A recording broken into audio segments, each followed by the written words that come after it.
Moscow's nuclear rhetoric went radioactive some time ago, and we saw these pictures today of Vladimir Putin watching a nuclear drill exercise, which, as you said, is an annual affair. But over the last few days, we've heard more and more of Russia talking up the prospect of Ukraine using a dirty bomb on the battlefield. A dirty bomb, by the way, it's not a nuclear missile, it's a conventional missile that spreads radioactive waste when it strikes. So why is Russia talking up this prospect of Ukraine using a dirty bomb? One of the reasons is that the world knows Ukraine doesn't have nuclear weapons, by the way. But in terms of talking it up, here are some of the possibilities why Russia is talking up the use of this bomb. For one thing, they may be trying to frighten Western allies of Ukraine and make them put the brakes somehow on the supply of weaponry of high-tech weaponry to Ukraine. Another reason why they may be talking it up is because they may be trying to discourage the West, and also I think they're trying to focus minds in Russia on, Ukraine as the enemy. There is one possibility, of course, which God forbid, is that they're some way prepping the world for using conventional or tactical nuclear weapons on the battlefield themselves, although the military consensus, and indeed here in Ukraine, is that that is unlikely to happen. Another possibility, finally, is that they're trying to use this as preparing people ahead of some sort of false flag operation.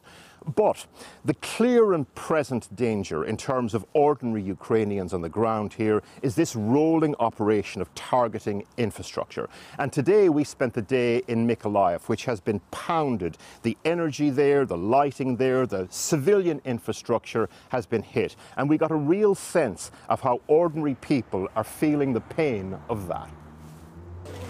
Nowhere are the consequences of Vladimir Putin's war on people's lighting, heating, food and water more stark than they are in the city of Mykolaiv.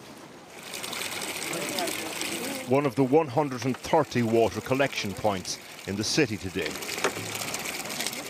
Back in April, the Russians deliberately targeted and destroyed the pipeline that brought fresh water from the Dnipro River into people's homes here. The water supply of the 200,000 people left in the city was cut off.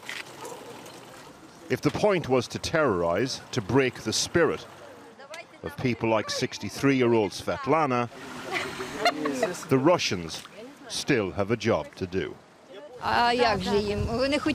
Complete with the odd expletive, tells us that the Russians couldn't take the city, so are targeting the water. It doesn't seem to be getting you down. Nothing will break me, she says. Mykolaiv is still being hit by missiles up to 5 times a week, center stage in the infrastructural theatre of war. The deputy mayor met us outside the city's theatre, part of a complex of government buildings regularly targeted. Because the city can no longer pipe fresh water into people's homes, he says, they've resorted to using seawater so people can flush their toilets, for example.